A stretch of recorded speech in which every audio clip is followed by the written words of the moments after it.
Postavil som si krásny dom, ale strašne dobre som ho dal odizolovať.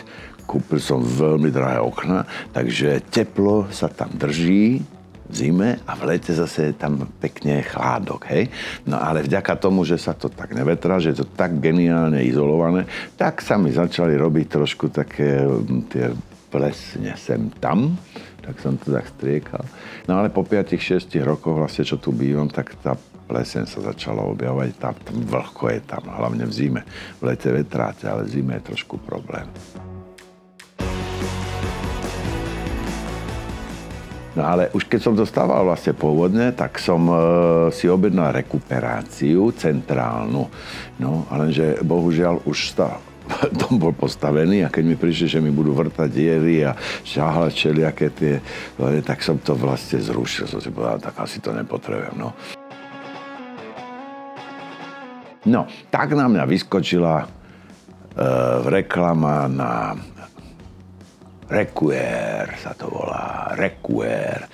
No, tak som si to preštudoval a hovorím si, tak asi sa budem musieť vrátiť tej rekuperácii.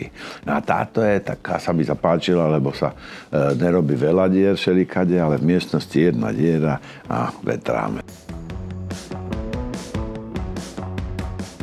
Takže som, keď som si to preštudoval, dal som tam, čo som tam dal, meno, telefón, mail a ozvala sa mi jedna veľmi sympatická pani Vierka, s ktorou sme sa hneď dohodli a bolo to veľmi jednoduché.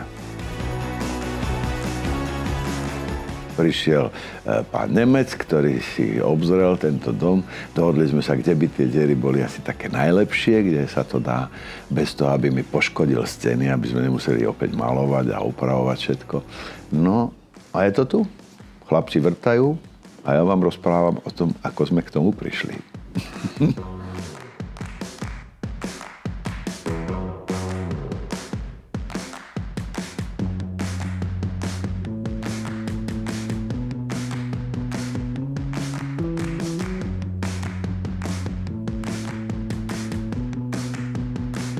Prečo Recuair? Je to jednoduché, lebo je to česká firma, v ktorej robia samozrejme aj Slováci, takže dalo by sa povedať česko-slovenská naša firma, na ktorú sa dá spoľahnúť a je to kvalitný výrobok. No. A hlavne je to blízko. Keď si to objednáte, za pár dní to máte doma. Príde technik, ktorý vám to všetko urobí a má to záruku a kedykoľvek sa to opraví. No a tí technici, čo chodia, tak sú miestni. Takže nemusíte čakať, kým niekto príde z Prahy, alebo ja neviem odkiaľ. Proste miestny technik sa vám, tá pani Vierka ozve, všetko dohodne, časy a ide to ako po masle.